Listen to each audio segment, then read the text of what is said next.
Can you tell a difference? Hey y'all, welcome back to Carbon Scoring, the best place for comics, history, and action figures. And let me tell you, it is always a good day when I get an international package from Ferrule Store. You have seen a lot of their customs in my different videos and on my Instagram. They make some of the highest quality custom Spider-Man heads anywhere in the world. And I have happily used them numerous times over the years, and I was really glad that this package finally came through. Now, they're out of Indonesia, and unfortunately, with some of the ridiculous tariff and mail embargo issues going on with the United States, this package sat in Chicago for over a month before it was finally delivered to me. And I think that's what a lot of people that are picking up customs from out of the country are dealing with right now. But I will say that once it finally came in, it is absolutely worth the wait. So I just got this afternoon. Let's take a look and see what all's in the package. First off, looks like we have got a set of Mafex custom hands for the Mafex Spider-Man. This is like the third set of these that I've ordered. Those Mafex hands are really small. They're like undersized for the figure, and these examples give so much more life, and they're just better proportioned. They make those Mafex Spidey figures just so much better. So I was glad to get a third set of those so that I can have more Mafex Spideys on display. Here is custom head number 1. And this one looks like, yeah, I think this is meant to be the John Romita Jr. head. Yeah, that definitely looks like the artwork of John Romita Jr. So I when I saw that one on the website, I had to buy it. I got 2 others. Grab those off the ground. First up is this one. So taking a look here, and they all come really well packaged in individual containers with the number of the order on them. This, and you can see the lines around the black. So this is from the new Friendly Neighborhood Spider-Man cartoon. So really excited to add this head sculpt to my collection. It's got those rotating, eyes like you see in the movies where the eyelet pieces can kind of slide in and out, but it has that very definitive style from the recent Disney Plus Friendly Neighborhood Spider-Man. Awesome. We're going to take a look at that.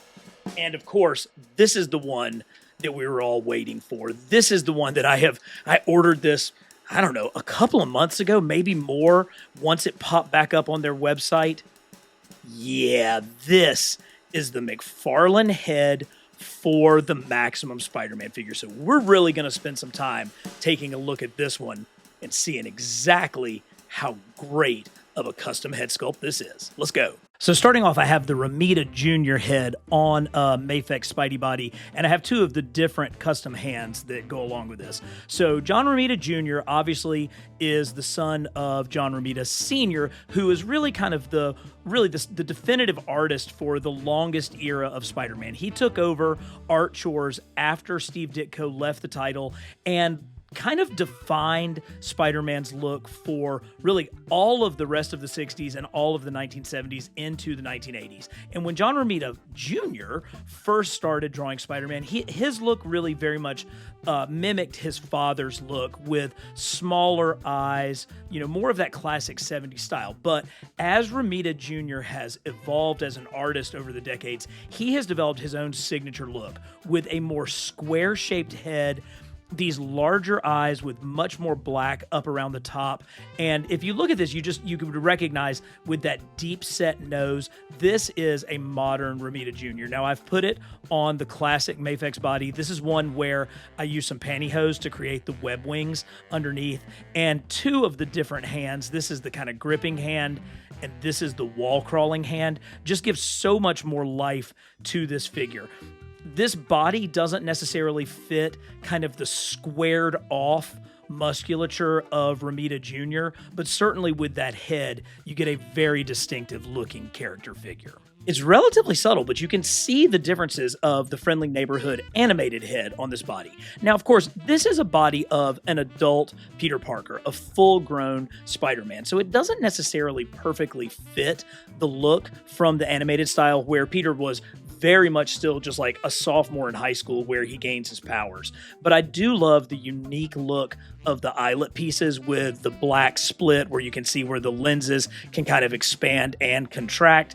And it definitely is a different head shape, a different eye shape than what we just saw with the Romita Jr. Now, I feel like we are almost certainly going to get action figures from Friendly Neighborhood Spider-Man. And in addition to the homemade costume where he's got the tanks on his back and like the hockey jersey, I think we will probably see one of him in the classic red and blues.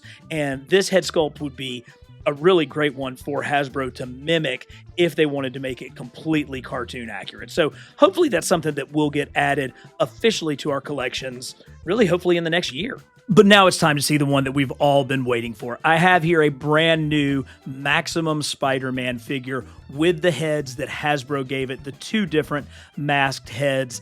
And I actually did an incredibly thorough review of this figure when it first came out. I went through every bit of the costume design, the things that I felt like truly represented Todd McFarlane's style and the way that he drew the wall crawler, and the things that I felt like didn't exactly hit the mark. And why don't we go back and look at exactly what I said then about the mask and what were my criticisms of the original masks that came with Maximum Spider-Man. But I have obviously saved the most important feature of Spider-Man's costume for last: the eyes. No other part of Spidey's look has been as varied, stylized, or individualized as the web spinner's unique lenses. While subtle differences existed from the beginning, once Todd McFarlane blew up the size of the eyepieces, it seemed like every artist that followed decided that the eyes would be their signature, that thing that would distinguish their Spider-Man from everyone else's. This is, bar none, the most important part of a Spider-Man figure for me, and unfortunately, it's also my biggest disappointment with the Maximum Spider-Man figure. These are definitely meant to be McFarlane eyes, particularly in profile. You can definitely see the nose, the curve of the mouth, and the chin. That looks exactly like McFarlane. But when you look at it dead on from the front, the spacing above the web slinger's nose is just, it's a little bit too broad. It makes his eyes look like they're more set on the side of his costume and not looking forward. And part of that is the lack of the little white curl that comes up just above the nose. You know, we saw this repeatedly on the McFarlane statue. You can see there's that little white curve, and look at how much closer set the eyes are compared to the one on the Maximum Spider-Man. It's just really disappointing, and it's really off-putting to me to look at it. But that's not my only problem with the eyes.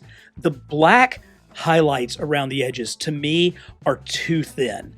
They look okay in direct profile, but at any other angle, they're just far too thin, particularly this angle here, which is incredibly flat on this figure where it needs to have a little bit more of a curve. I'd also like to see a little bit more prominence to the point right up there.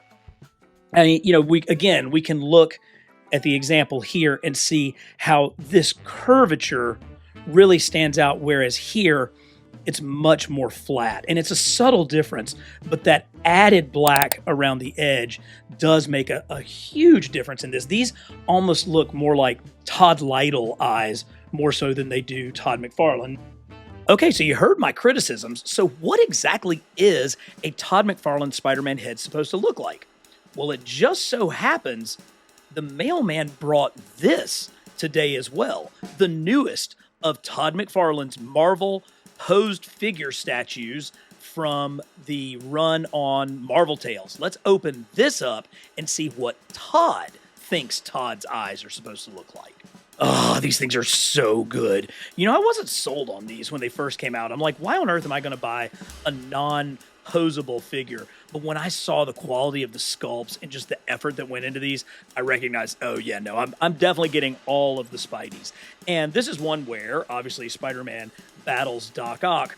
During Todd's time drawing Spider-Man, particularly when he was transitioning from Amazing Spider-Man to drawing the adjectiveless Spider-Man title, he was also doing some covers for the reprint title Marvel Tales. And so he would take like the idea from the original cover and redraw it.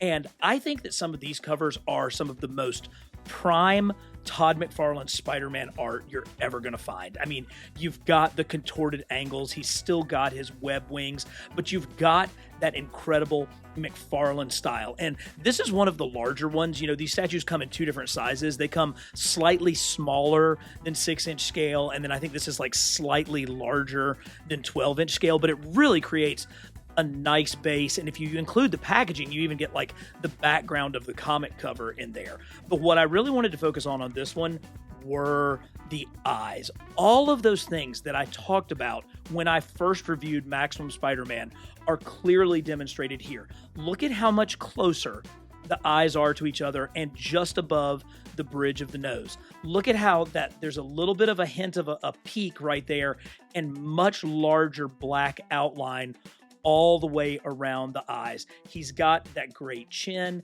And even though this isn't quite as extreme as Todd would make the mask once he was drawing his own title and writing it, this is pretty much a classic Todd McFarlane Spider-Man head. So really cool addition to your collection. If you guys aren't picking these up and you've got room on your shelf, I do highly recommend these. They just look so good. But in this case, it's really instructive as to what are we going for. All right, so here is the original Maximum Spider-Man head, and here is the Ferrule Store Custom. Oh my gosh, it's not even close which one is superior. And when you put them together, you can really see just how obvious the differences are.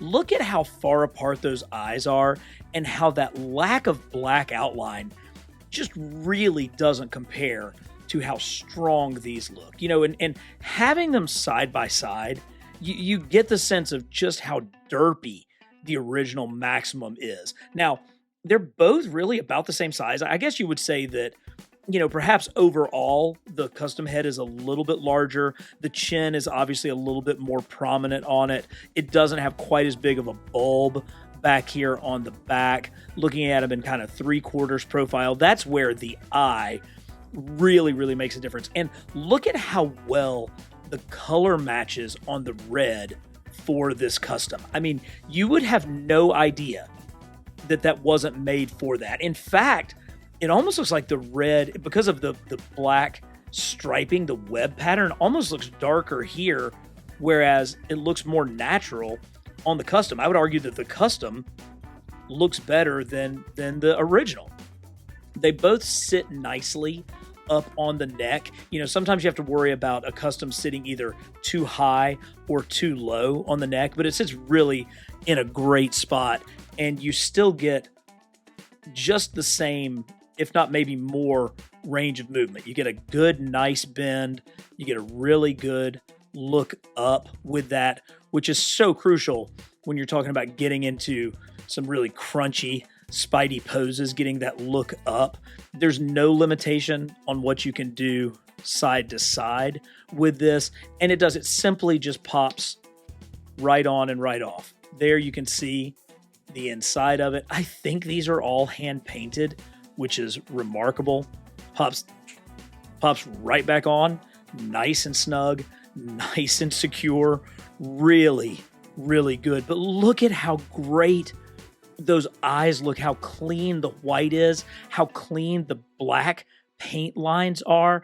And just for comparison, let's get back out that McFarlane toy statue and see how these two look together. So again, we've got the most recent McFarlane toy Spider-Man statue, and look at how identical these are. Just the way that they sit, the location of the eyes on the mask, the shape, the outline, and the texture of them. This one obviously is scaled a little bit larger, so it's going to look a little bit bigger. And because of the way that it is set up on the head and neck, you know, this one, the neck is going to come all the way through, whereas this one is designed to move around. But I mean, you know, Todd knows what Todd's art looks like, and this looks exactly like it. I mean, just remarkable how perfect this thing looks. In case you were wondering, the spider sense effect fits snugly right on the head. It maybe doesn't come completely down because the top of the shape of the head is a little bit different, but it fits absolutely fine on there, completely works, so no problem with using that accessory from the Maximum Spider-Man figure. I did want to point out that when I did my original review, I thought that the alternate head was pretty close to a McFarlane-looking eyepiece. And it is close, but it's not quite as good as what we're getting with the Ferrule Store Custom. You definitely get more of that black around the side, which matches pretty well. But again, when you switch to the other side, you can see just how terrible this eye is and how disappointing that Maximum Spider-Man would have such a terrible eyepiece that is so far set apart from the other side. It just doesn't come close to what we're seeing with the McFarlane look. That great McFarlane chin, the nose, the way that the eyes shape all the way around the entire skull, all of this just looks so good. But enough of that. This figure is all about posing. And now that we've gotten the proper head, the one that fully fits the rest of this look, let's get him into some cool poses and see what he can do.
So there you have it. For my money, this is the best mainstream Marvel Legends Spider-Man figure. It's a shame that we had to go and get a custom head, but so much props to my friends at Ferrule Store. Again, go ahead, check out their website. I've got a link posted below. See what they've got. Unfortunately, because of the current tariff situation, it can be a really long time before any of their customs head come in, but I will tell you they are 100% worth the wait.